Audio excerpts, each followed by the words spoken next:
వాచాలం పంగుం లంఘయతి గిరిం యత్కృపాతమహం వందే పరమానంద సాగరం. ఓం సహనావతు సహనౌ భునక్తు సహ వీర్యం కరవావహై తేజస్వినావధీతమస్తు మా విద్విషావహై. ఓం శాంతి శాంతి శాంతి. గురువు గారి పాదాలకు నమస్కారం చేద్దాము. జగద్గురు కృష్ణుని పాదాలకు నమస్కారం చేద్దామండి. ఈరోజు రెండవ అధ్యాయంలో మొదటి శ్లోకము సంజయుడు చెప్తున్నాడు ధృతరాష్ట్రునికి. చూడు, మళ్ళీ లాస్ట్ వీక్ లో చెప్పాడు కదా, అంతా ఏడుస్తూ కూర్చున్నాడు అర్జునుడు. అంటే తన గాంధీవాన్ని కిందికంతా విసిరేసి నాకు ఈ యుద్ధం వద్దు అని ఏడుస్తున్నాడు అని చెప్పినప్పుడు సంతోషమైంది ధృతరాష్ట్రునికి. అమ్మో, యుద్ధం వద్దంటున్నారంటే ఇక రాజ్యం మనకే కదా అని అంత ఆనందపడుతూ ఉంటాడు. ఈ విషయం విన్న వెంటనే వద్దు అన్నారు కదా, అలాగే క్యాన్సల్, కానీ యుద్ధం వద్దే వద్దు, మా రాజ్యము మాకే ఉండని అని. అప్పుడు మళ్ళీ సంజయుడు కంటిన్యూ చేశాడు. ఏమని చెప్తున్నాడు అంటే, తం తథా కృపయా విష్టం అశ్రు పూర్ణాకులేక్షణం విషీదంతం ఇదం వాక్యం ఉవాచ మధుసూదనః. మధుసూదన అంటే కృష్ణుని పేరు. చెప్పాను కదా ఒకతూరి, మధు అనే రాక్షసుని చంపాడు, అందుకని అతనికి మధుసూదన అని పేరు ఉంది అని కూడా అంటారు. మళ్ళీ తీయగా చాలా బాగా మాట్లాడతాడు, తేనెలాగా, అందుకని మధుసూదనను అని అలాగూ ఉంటారు. ఒక్కోరు ఒక్కో రకంగా చెప్తారండి. మనము అంతే, ఎప్పుడు ఎలా మాట్లాడాలి, మధుసూదన లాగా మాట్లాడాలి, ప్రేమగా తీయగా. మనసుకు బాధ, ఎదుటి వాళ్లకు బాధ కలగకూడదు మన మాటల నుండి. అలా మాట్లాడితే అందరూ మనల్ని గుర్తిస్తారు చూడండి. మరి అలాగని నటించక్కర్లేదండి. మన స్వభావమే ఏం కావాలి అంటే ప్రేమగా మాట్లాడేది కావాలి.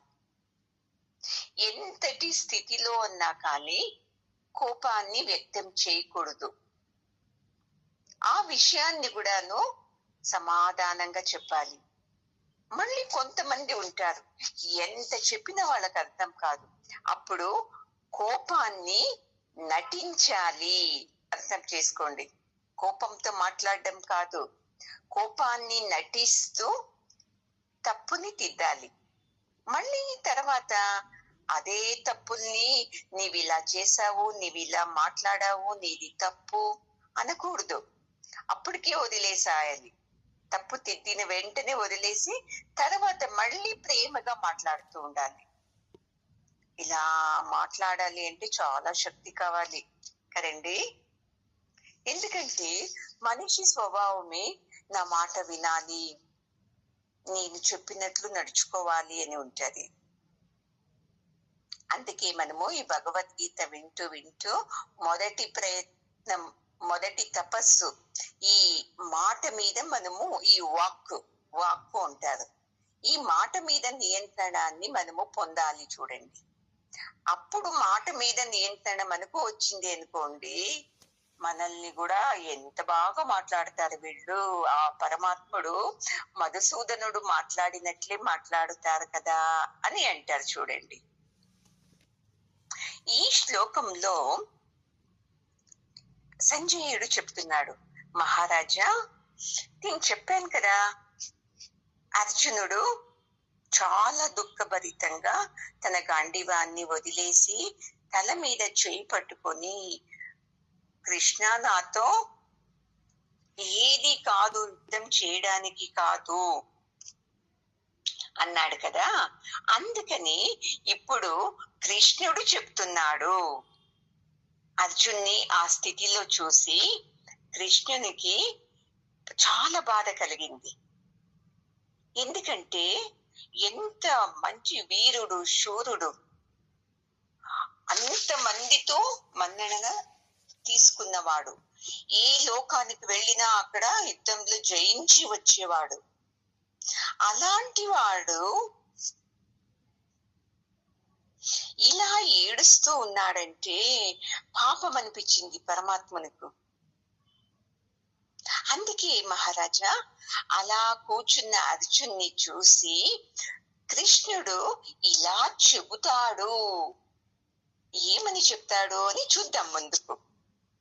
ఎప్పుడు అంతే అండి, మనకు తెలిసిన వాళ్ళు చాలా ధైర్యవంతులు ఉంటారు, శక్తివంతులు ఉంటారు.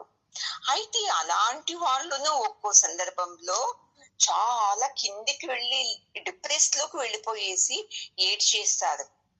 అయ్యో మాతో కాదే ఈ సమస్య నుండి బయటకు వచ్చేకి అని. ఎప్పుడు అలా అనుకోకూడదు. చూడండి, ఇది మనలో ఈ అజ్ఞానం ఉంది చూడండి. ఈ అజ్ఞానము ఒక రాక్షసి లాగా. ఇది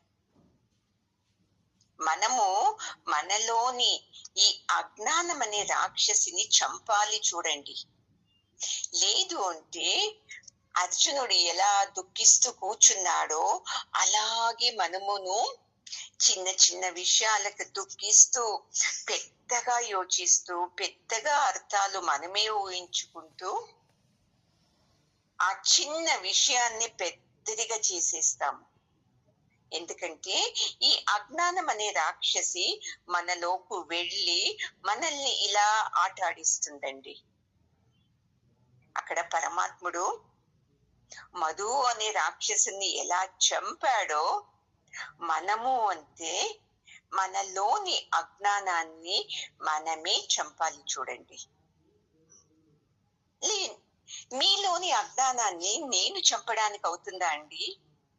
నాలోని అజ్ఞానాన్ని మీరు చంపడానికి అవుతుందా? సాధ్యమే లేదు. నేను చెప్పచ్చు, చూడండి ఇలా చేస్తే మంచిది, ఇలా వెళితే మంచిది అని. అయితే దాన్ని స్వీకరించి అలా నడుచుకొని నీ అజ్ఞానాన్ని దూరం చేసేది నీవేనే బాగా తెలుసుకోవాలి. చూడండి, ఏదేదో చిన్న చిన్న విషయాలకంతా అయ్యో పాపమే అని మనము బాధపడతాం. ఎందుకండి పాపము? పక్కింటి వాళ్ళు చాలా మంచి వాళ్ళండి, అయితే పాపం అండి కష్టం వచ్చింది అంటాము. ఎదురింటి వాళ్ళు చాలా మంచి వాళ్ళండి, అయితే పాపం ఆమె భర్త చనిపోయాడండి, పాపము అంటాం. ఇలా మనము పాపం పాపం అనే దాంట్లో అర్థమే లేదు. చూడండి, ఎందుకంటారా, వాళ్ళ ప్రారంధాన్ని అనుభవిస్తున్నారు కదండి. ఏదో సమస్య వచ్చింది ఎదురింటి వాళ్ళకి ఎవరో డబ్బు మోసం చేసేశారు కాదండి. ఊరికి ఏదీ జరగదు ఈ ప్రపంచంలో ఈ దేవుని నియమంతో. నీవు ఏదో చేశావు, ఏదో జన్మలో ఎప్పుడో చేశావు, ఈ జ్ఞానం లేకున్నప్పుడు. దాని ఫలితము ఇప్పుడు అనుభవిస్తున్నారు. దానికి అయ్యో పాపం అనడం ఎందుకు? ఎదురింటి ఆమె భర్త చనిపోయాడు, దానికి పాపమా? సానుభూతి ఉండాలండి. అయితే అది ఈ జ్ఞానంతో కూడుకున్న స్వానుభూతిగా మారాలి. చనిపోకూడదే, వాళ్ళు మంచోళ్ళే, ఎందుకు వచ్చింది చావు? అజ్ఞానం కాదా ఇది? ఇలా మన అజ్ఞానాన్ని మనమే చంపేసుకోవాలి. అప్పుడైతే మనకు ఈ భగవద్గీత అనే జ్ఞానము మనలోకి బాగా వెళుతుంది. చూడండి, ఈ పరమాత్ముడు జ్ఞానము, పరమాత్ముడు అంటే ఈ జ్ఞానం ఏం చేస్తుంది తెలుసా? అజ్ఞానిలో ఉన్న దుఃఖాన్ని దూరం చేస్తుంది. అందుకని చెప్పేది అక్కడ పరమాత్ముడు మధు అనే రాక్షసుని చంపాడు. మనము మనలోని అజ్ఞానాన్ని నేనే చంపుతాను, నేను విశాలంగా యోచిస్తాను, అప్పుడైతే నాకు ఈ ఆనందం అనుభూతి అవుతుంది అని మనకు రావాలి ఏంటి. శ్రీ భగవానువాచ కుతస్త్వాకష్మలమిదం విషమే సముపస్థితం అనార్యజుష్టమస్వర్గ్యం అకీర్తికరమర్జున. పరమాత్ముడు అర్జున్ని చూస్తూ ఇలా అన్నాడు మహారాజా అని సంజయుడు ధృతరాష్ట్రునికి చెప్తున్నాడు. పరమాత్ముడు ఏమంటున్నాడు తెలుసా? ఎంత ప్రేమతో, అయ్యో ప్రేమైన అర్జున, నా బంగారు, నా అంటాం కదండి, మనకు ప్రేమ కలిగినప్పుడు పాపం దుఃఖంలో ఉండే వాళ్ళని చూసినప్పుడు ఎంత ప్రేమ కలుగుతుంది కదా. అప్పుడు ఏం చేస్తాము? దగ్గరగా పిలుచుకుని, అయ్యో బంగారు, అయ్యో చిన్ను, ఇలా దుఃఖపడతావు ఎందుకు? నేను లేనా నీకు? నువ్వు ఇంత ధైర్యవంతుడు కదా, ఎందుకు ఇలా దుఃఖిస్తున్నావు? ఈ దుఃఖము నీకు ఉండకూడదు. ఎందుకు తెలుసా అర్జున, నీవు ఎన్ని రాజ్యాల్ని గెలిచిన వాడు, అత్యంత ధైర్యవంతుడు. అలాంటి వాడిని నీవు చూస్తే ఇలా ఏడుస్తున్నావు కదా, ఇలా నాకు యుద్ధం వద్దు వెళ్ళిపోదాము అంటున్నావు కదా. ఇదంతా ఎవరి లక్షణాలు? వీరుడు కాని లక్షణాలు. వాడే ఇలాగ యోచించేది, అమ్మో వెళ్ళిపోదామే అనేసి. నీవు చూస్తే 3 లోకాలకు వీరుడు కదా. అలాంటి వాడు నీవు ఇలాగా యోచిస్తే, దుఃఖిస్తే ఇది నీకు మంచిది కాదు అర్జున. ఇవన్నీ కల్మషాలు, గలీజు. ఇలా యోచించడం, మనము ఇలాగే యోచిస్తాం కదా. వాళ్ళు అలాగా, వీళ్ళు ఇలాగా, మనకు తోచినట్టే యోచిస్తాం కదండి. ఇవన్నీ కల్మషాలు అంటారు దీన్ని. ఇలాంటి కల్మషాలంతా మనం ఏం చేయాలి? తీసేయాలి. బయట గలీజే కల్మషం కాదు, మన మనసు సదా కల్మషంలోనే ఉంటారండి. ఈ కల్మషాలన్నీ మనము ఈ జ్ఞానంతో, ఈ భగవద్గీత జ్ఞానంతో మనమే దాన్ని తీసివేస్తూ ఉండాలి. లేదు అంటే ఏం చేస్తుంది? అది మన మీదనే ఎక్కువ నిలబడేసి మనల్ని ఎక్కువ దుఃఖానికి కలిగిస్తుంది. వేరే ఎవరు కాదు మనల్ని దుఃఖానికి ఈడు చేసేది, మన యోచనలే మనల్ని కలిగిస్తుంది. చూడండి దుఃఖానికి. అందుకే చెప్తారు కదా, కన్నడలో ఒక మాట, బుద్ధివంతులకు మాట చాలు, అయితే దడ్డానికి ఏమంటారు? బుద్ధికు బాగా కొట్టాలి చూడండి అంటారు. బుద్ధివంతునికి ఉత్త ఒక మాటతో చెప్తే చాలంట. బుద్ధి లేని వానికి నువ్వు మాటతో ఎంత చెప్పినా వినడంట. చాటి తీసుకొని, కట్టె తీసుకొని 2 దెబ్బలు వేస్తే అప్పుడు వింటాడంట. అలాగే ఈ శ్లోకంలోనూ అర్జునునికి పరమాత్ముడు కొరడా తీసుకొని ప్రేమతో కొడుతూ, కోపంతో కాదు, మళ్ళీ చాలా బాధపడతాడే అని చెప్పి ప్రేమతో కొడుతున్నాడు. ఎలాగా? మాటలతో కొడుతున్నాడు. మనం అనుకుంటాము మాటలే కదా వాళ్ళు అనింది అని. అయితే బుద్ధివంతునికి తెలుస్తుంది, వాళ్ళు మాటలతో చెప్పలేదు, కొరడాతో కొట్టారు నన్ను అని. అలాగే ఇప్పుడు అర్జునుకు పరమాత్ముడు కొడుతూ ఉన్నాడు. ఎప్పుడు అంతే కదండి, గురువుకు తెలుస్తుంది శిష్యుడు ఎక్కడ వీకున్నాడు, ఎక్కడ అతన్ని పైకి తేవాలి అని. అలాగే పరమాత్మకు తెలుస్తుంది, నా భక్తుడు ఎక్కడ వీకున్నాడు, ఎక్కడ కిందికి వెళుతున్నాడు, వాణ్ణి ఎలా పైకి తేవాలి అని అందుకే చెప్తున్నాడు. కాదు అర్జున, ఈ యుద్ధం చేసే సమయంలో, పోనీ ఇంకా యుద్ధం ఒక వారం ఉంది, నెల ఉంది అన్నప్పుడు కాదు. ఇప్పుడు యుద్ధ రంగంలోకి వచ్చావు, రెండు సైన్యాల మధ్యలో రథాన్ని నిలుపు అని చెప్పావు. నిలిపేను నేను రథాన్ని. నీవు రథంలో నుండి అందరినీ చూశావు, నీ విరోధ పక్షంలోని వాళ్లను చూశావు. చూసిన వెంటనే ఇలా నాకు అప్పటి నుంచి క్లాస్ చేస్తూనే ఉన్నావు కదా. చూడండి ఎంత బాగా చెప్తున్నాడు. 1వ అధ్యాయంలో అలాగే కదా చెప్పింది పరమాత్మనికి. ఏం కృష్ణ, నీకు తెలివుందా? యుద్ధం చేయొచ్చు వీళ్ళ మీద, అందరూ చనిపోతే వర్ణ సంకరం కాదా? అలాంటి రాజ్యం మనకు కావాలా? నీకేదన్నా అర్థం అవుతుందా అని ఎన్ని చెప్పాడు కదా. అందుకు అంత విన్నాడు. అప్పుడు ఏది మాట్లాడలేదు, అంత వినాలి. విన్న తర్వాత ఒక్కో మాటని మృదువుగా వదలాలి. చూడండి, ఇది పరమాత్మని లక్షణం.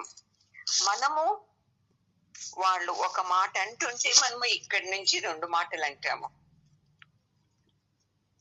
ఉన్న విషయం వెళ్ళిపోతుంది, అనవసరమైన విషయాలన్నీ చేరుకొనిస్తుంది సంసారంలో. అందుకే దెబ్బలాట మనకు.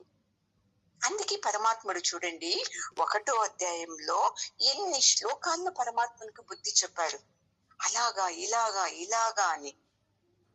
ఇప్పుడు అంతా విన్న తర్వాత హా అని ఊపిరి పీల్చుకుంటాడు కదా 1వ అధ్యాయంలో కొన శ్లోకంలో.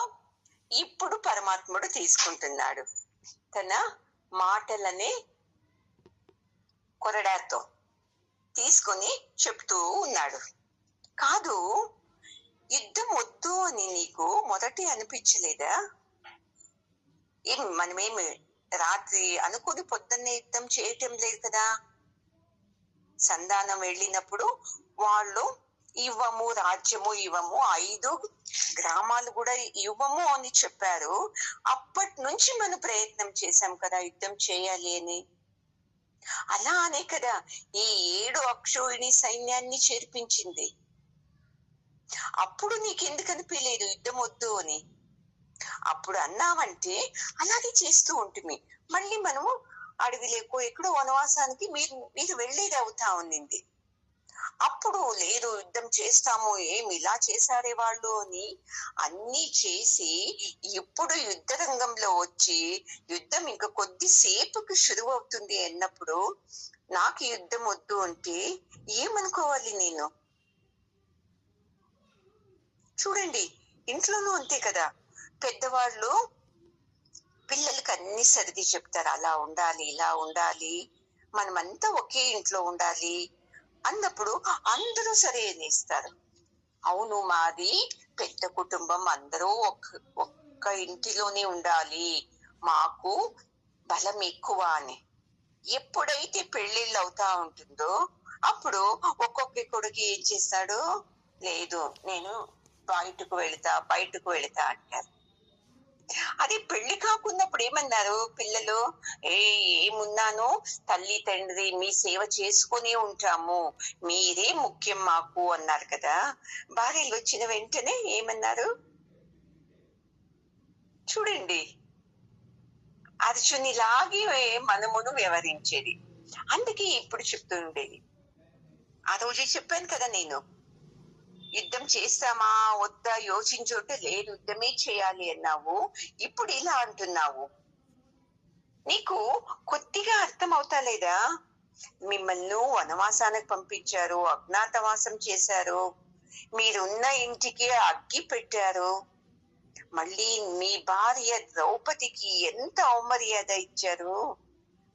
మీరందరూ తల వంచుకొని కూర్చున్నారు కదా.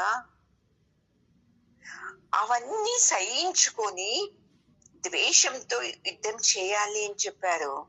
ఇప్పుడు ఈ అజ్ఞానంతో, ఈ వ్యామోహం దుఃఖంతో నీవు ఇలా మాట్లాడుతున్నావే, ఇది తప్పు కాదా?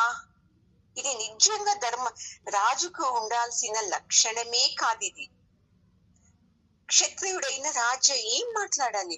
యుద్ధం నేను చేస్తాను అంటాడు, కానీ యుద్ధం నాకు వద్దు బాబు, నేను వెళ్ళిపోతాను, నన్ను చంపినా పర్లేదు, నాకు ఈ రాజ్యమే వద్దు అంటున్నావే, నీవు నిజంగా క్షత్రియుడా? నీవు తప్పు అర్జున. ఇది బ్రాహ్మణుడు ఎలా వేదాధ్యయనం చేస్తాడు అది వాంది. అలాగే క్షత్రియుడు ఎప్పుడూ యుద్ధ రంగంలో ఉంటూ యుద్ధంలో చేస్తూ గెలుస్తాను అని ఉండాల. ఎందుకు ఇలా చెప్పాడు అంటే, ఇక్కడ పరమాత్మకు తెలిసింది అర్జునుడు చాలా డిప్రెస్ వెళ్ళాడు, అందుకే వీని జాతి గురించి మాట్లాడితే రోషం వచ్చేస్తుంది అని. మనకు అలాగే కదా, ఏం జాతి నీది, ఇలా హీన జాతి లాగా మాట్లాడతావే అన్న వెంటనే మనకు అవు కదా అనేసి మళ్ళీ నార్మల్ అయిపోతాము. అలాగే అర్జునునికి నీ జాతి ఎలాంటిది, నీవు వైశ్యుడు నువ్వు కాదు, నువ్వు క్షత్రియుడు, అలాంటి వాడు నీవు ఎందుకు నాకు యుద్ధం వద్దంటున్నావు? క్షత్రియుడు జాతి అనేది ఉత్తమం జాతి, నీవు చూస్తే ఇలా కిందగా మాట్లాడుతున్నావు, నీవు క్షత్రియుడు కాదా నీవు అన్న వెంటనే అర్జునునికి ఏమైతుంది, కోపం వచ్చేస్తుంది. మనకు అంతే కదా, మన జాతి గురించి మాట్లాడారంటే, ఈ జాతిలో నువ్వు తప్పు పుట్టావు అన్న ఒక్క మాట అన్నారా ఎవరన్నా అంటే ఎంత రోషం వచ్చేస్తుంది కదా. అలాగే అర్జునునికి కోపం వచ్చేసింది. నా జాతి గురించి మాట్లాడుతున్నావా ఏంటి కృష్ణ అని. అప్పుడు కృష్ణుడు మళ్ళీ కంటిన్యూ చేస్తాడు, చూడు అర్జున, నా మాట విని నువ్వు యుద్ధం చేశావంటే, గెలిచావంటే ఈ రాజ్యాన్ని అనుభవిస్తావు. ఇప్పుడు నువ్వు అన్నావే, ఒకవేళ వాళ్ళు నన్ను చంపేస్తారో ఏమో, నేను చనిపోతానో ఏమో అని. అలా చనిపోయినాను నీవు స్వర్గానికే వెళ్తావు. ఎందుకంటే నీవు భయపడి యుద్ధం చేయటం లేదు, యోధుడిలాగా యుద్ధం చేయి నువ్వు, అప్పుడు స్వర్గానికి వెళ్తావు. ఇలా నీవు భయపడి నువ్వు యుద్ధం చేశావంటే చస్తే నీవు నరకానికే వెళ్తావు అని పాపం పుణ్యం గురించి కొద్దిగా మాట్లాడతాడు. చూడు మనకు అంతే కదా, చూడు నీవు ఇలా చేసేది మంచిది కాదు, అది పాపము అంటే కొద్దిగా భయపడతాము. చూడు ఇలా నువ్వు చెయ్యి మంచిదైతుంది అంటే అలాంటి పనులే చేస్తాము. అలాగా పరమాత్ముడు అర్జునుని మనస్సు గ్రహించి ఒక్కో మాటనే వానికి కొడుతూ ఉన్నాడు. ఎందుకంటే బుద్ధివంతుడు అర్జునుడు, ఇప్పుడు వ్యామోహంతో ఏడుస్తున్నాడు అంతే. ఆ బుద్ధివంతునికి ఎక్కువ కొట్టక్కర్లేదు, ఇలా ఒక్కో మాటతోనే ప్రేమగా మాట్లాడినామంటే చాలు కోపం వచ్చేస్తుంది. మళ్ళీ చూడు అర్జున, ఒకవేళ నీవు ఇలా రెండు సైన్యాల ముందు తల వంచుకొని కూర్చున్నావంటే నిన్ను అందరూ నపుంసకుడా, ఎందుకు ఇలా కూర్చున్నాడు వీడు, మగవాడు కాదా వీడు, వీరుడు కాదా వీడు అని అంటారు కృష్ణ, అంటారు అర్జున అన్న వెంటనే కోపం వచ్చేస్తుంది. ఎవరికైనా అంతే కదా, నీవు శక్తి లేదా నీకు, నువ్వు మగవాడు కాదా అన్న వెంటనే ఏమనిపిస్తుంది. అలాగే అర్జునుకు ఇక్కడ కోపం వచ్చేసింది, ఏమి పరమాత్ముడు నన్ను ఇలా తిడుతున్నాడే అని. నేను ఎన్ని శ్లోకాల్లో పరమాత్ముని తిట్టాను కదా అని మర్చిపోయేశాడు. ఎందుకంటే నేనే కరెక్ట్ అన్నప్పుడు మనం ఏం మాట్లాడేది మనకు జ్ఞాపకమే ఉండదు, అన్ని అనేస్తాము. వాళ్ళు మీరు ఇలా అన్నారు కదా అంటే నేనన్నానా, ఏమో కోపంలో అన్నానేమో, వదిలేసేయండి, పట్టుకోవద్దండి ఆ మాటలన్నీ అనేస్తాము. అదే వేరే వాళ్ళు ఏమన్నా అన్నారంటే అలాగే వదిలేస్తామా మనము, దాన్ని పట్టుకొని మనము కొట్లాడకొచ్చేస్తాము. అలాగే ఇప్పుడు పరమాత్ముంది వైపు ఉంది కదా, అందుకే అర్జునునికి ఒక్కొక్కే మాటతో కొడుతూ ఉన్నాడు, నీకు స్వర్గము దొరకదు, అయ్యో వీరుడు చనిపోయాడే అని కీర్తి కూడా దొరకదు. నీవు ఈ క్షత్రియ కులంలో పుట్టి కూడా వేస్ట్ చూడు, నువ్వు యుద్ధం చేయలేకుంటే. ఎప్పుడు అంటే నీ ధర్మానికి నీ జాతికి తగినట్టు నీవు వ్యవహరించు అర్జున. గెలుస్తావు. ఎప్పుడు మనం ఈ నమ్మకంతో ఉండాలి కదండి. మనతో అవుతుందో లేదో, కాదేమో, ఎలాగా, ఇలాగే యోచిస్తాము. పాజిటివ్ గా యోచించాలి. అవును ఇదైతే కాదు, ఇంకోతురి నేను గెలవచ్చు కదా, ఇలాగా మనం యోచించాలి. మనము చూడు అర్జున, నేను లాస్ట్ ఒక మాట అంటానప్ప. నీవు గెలిచావా, నీవు మహారాజులాగా వైభవమైన జీవితం గడుస్తావు. లేదా నాకు వద్దు అని నువ్వు వెళ్ళిపోయావో యుద్ధ రంగం నుండి, నువ్వు భిక్ష ఎత్తాల్సి ఉంటది, చూసుకో. మళ్ళీ ఏమన్నావు అర్జున, నీవు నన్ను చంపినా పర్లేదు అంటావే, నీ మగవాడు కాదా? నిన్ను చంపడానికి వస్తే నీవు రక్షించి కాదా నీకు అన్నప్పుడు అర్జునునికి ఒకలాగా అయిపోతుంది. పరమాత్మనికి వాణ్ణి బాధ పెట్టాలి అని లేదు, వానిలోని శక్తిని చూపించాలి అని అందుకు ఇన్ని మాటలు అన్నాడంతే. నువ్వు మగవాడు కాదా అన్న వెంటనే ఇలాగ చూసేస్తాడు అర్జునుడు. చూడండి, ఎప్పుడు అంతే ఎదుటి వాళ్ళలో దుఃఖం ఉంటుంది, ఏదేదో బాధలు ఉంటుంది, వాళ్ళని ఇంకా నెగిటివ్ గా మాట్లాడి కిందికి పంపకూడదు. మనం పాజిటివ్ గానే మాట్లాడి నీతో అవుతుంది అని చెప్పాలి. ఒక్క మాట ఏదో వాళ్ళు అలాగే మాట్లాడుతుంటే, ఒక మాట పరమాత్ముడు ఎలా కొట్టాడు చూడు, అలా కొట్టామంటే వాళ్ళు నిలబడేస్తారండి. ఇలా మన ఎదుటి దుఃఖంతో ఉండే వాళ్ళని మనము సమాధానం చేసి వాళ్ళని మంచి దారిలో నడిపించాలి. గురువు అంతే, శిష్యుల్ని ఎప్పుడు అంతే, ఎవరు వీక్ ఉంటారో వాళ్ళని ముందుకు నడిపించాలి. నీతో కాదు, నీవెప్పుడు ఇలాగే వీక్, నీకు ఎన్ని తోడ్లు చెప్పినా కాదు, నీకు అర్థం కాదు, నీవు ఎక్కువ అధ్యయనం చేయవు, ఇలా నెగిటివ్ గానే అంటూ ఉంటే వాళ్ళు అమ్మో వీళ్ళతో క్లాసే వద్దు బాబు అని వదిలేసేస్తారు. మన పిల్లల్లో అంతే, మనం నువ్వు బాగా చదువుతావు, నీలో శక్తి ఉంది, ఇప్పుడేమో మార్క్స్ తక్కువైంది అంతే కానీ నువ్వు అన్ని ఎగ్జామ్ లోనే ఎక్కువ తీసావు కదా మార్క్స్ అని ఇలా చూపించాలి వాళ్ళ శక్తిని. అప్పుడైతే ఆనందంగా ఉంటారు. అలాగే ఇప్పుడు పరమాత్ముడు అర్జునిలోని శక్తి బయటికి రావాలి అని పాపం, పుణ్యము, స్వర్గము, నరకము ఏదేదో అంటున్నాడు కదా, అవన్నీ వానిలో నుండి వెళ్ళిపోవాలి అని మళ్ళీ నెక్స్ట్ శ్లోకంలో ఏం చెప్తారని మళ్ళీ చూద్దామండి. ఓం పూర్ణమదః పూర్ణమిదం పూర్ణాత్ పూర్ణముదచ్యతే పూర్ణస్య పూర్ణమాదాయ పూర్ణమేవావశిష్యతే. ఓం శాంతి శాంతి శాంతి. హరి